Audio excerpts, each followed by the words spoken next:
I'm doing a review on a PDTO Chinese Chainsaw Clone.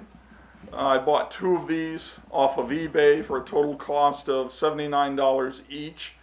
And I put 2 gallons of gas through one of them, and I want to give my assessment of the good and the bad. They're advertised as a 58cc, but in reality they're a 52cc saw. When I first started the machine, I tried to start it. I gave 3 pulls to the recoil starter and it shattered. The entire mechanism shattered. And what the problem was is right in this pulley, that part broke. So I pulled the recoil starter off the second saw, which was identical. And lo and behold, the exact same thing happened. It just didn't destroy the entire casing. And you can see where the little pulley right there, where that broke off. So I ordered a replacement. It cost $8.50 from an American supplier. I could have had it for, I think, $5.50 from a Chinese supplier. Put it on and it works fine. So the first problem is that this must be uniform, universal, that all these have a bad recoil starter pulley. It's the pulley that's really bad. And if you buy one of these, I would simply replace the pulley right away rather than take the chance of ruining the entire mechanism. Overall, that's a minor problem. It doesn't cost that much. I reported it to the merchants. I bought from 2 different merchants. They both gave me extremely generous refunds. So I took this to a Nebraska pasture, which was covered with eastern red cedar, groves of trees that are extremely close together, 2 and 3 feet together.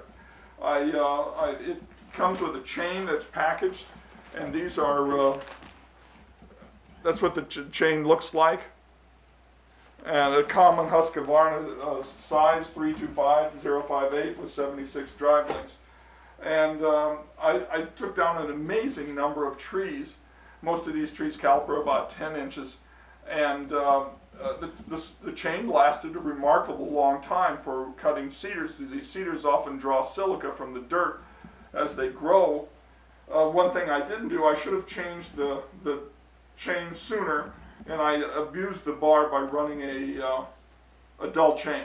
And that was a mistake, and I really beat up this bar. I wouldn't say the bar is a bad bar, but what I would say is it's probably a C+. Whereas the chain, I would rate the chain at A. It lasted just about as long as an Oregon X grinder or an Oregon Power Cut. They are soft, they are easy to sharpen, but notwithstanding that, I felt the chain was very good. One of the reasons I bought these saws, the PDTO saws, is they come with 2 chains. And that was really a bargain after all my discounts. Now, as I was cutting, I had trouble with trees that would hook together because they're coniferous. Sometimes 2 and 3 and 4 trees would fall together. Well, when 4 of them fell on me, what happened was it broke the chain brake handle off. And one of the universal problems with these types of saws, the Chinese clones, is the plastic is cheap. And so here's another part that's going to need to be replaced. You can buy these for, I think, about $8 to $10, depending on which configuration. This is rectangular. There's another configuration that you can get, and I happen to have one of those.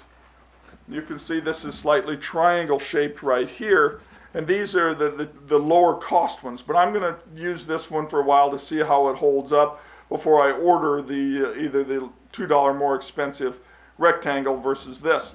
Now this came off of a Kucher, a 3rd saw that I'm going to work on and test. It says 62 cc's, but in reality it's 52. Just remember, when you buy a Chinese clone, you're probably getting 52, even if it's marked all the way up to 75 cc's. So after cutting, after going through 2 full chains and all 2 gallons of gas, I'd rate the engine at an A. The engine ran perfect. It starts good. You choke it. You pull the cord a couple of times. You turn the choke off. You pull the cord 2 more times and it starts. And it really runs. So it's been a good cutter. It seems to have a good engine. The plastic and everything attached to it doesn't seem to be what you want. It comes with a toolkit. It comes with a case. The case really isn't worth much. I wouldn't be buying a case or spend any extra for those plastic cases. However, the sheath that comes with it is extremely handy. What I do on these saws, and it's just a tip, not about the quality of the saw, is I write the chain size underneath the cap so I know what it is. If I had a choice on these, I'd probably go to a 22-inch just because you have more lengths and greater longevity.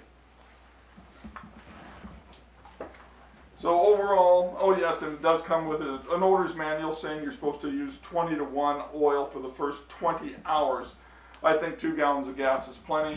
The idle speed ramped up after about 1 gallon of gas and will probably need to be taken down a bit. I'll let it run for a while. Comes with a couple of Allen wrenches, a small screwdriver for adjusting high speed, low speed, has a little scrunch and a nice toolkit with it. Overall, for the money I paid for it, if you like to screw around with stuff and play with these things, it's not a bad saw. I think that based upon my 3 groves of trees, and I took out a lot of trees with it, this is my preferred saw at this point. I'm going to put the still on the shelf and use this one. I can buy replacement chains for about $6.50 a piece delivered in lots of 3. And I can't hardly afford to have stuff resharpened for that kind of a price. A lot of people have trouble with these when they get them, the screws are all loose. I did not find that with this PDTO model. And but however, I would suggest you buy 2 of them so you have the spare parts so when something breaks, and be ready to replace that recoil mechanism because it seems that they're all defective. And I think the sellers know that they're defective because they didn't give me any argument about giving massive refunds and letting me keep the saws. With that, I wish you the best of luck on these. Post some comments if you've had experience with these. There's a Facebook page on Chinese Chainsaw Clones. Please like this video. Pass it on to anybody who likes to work with these Chinese clone chainsaws. Good luck.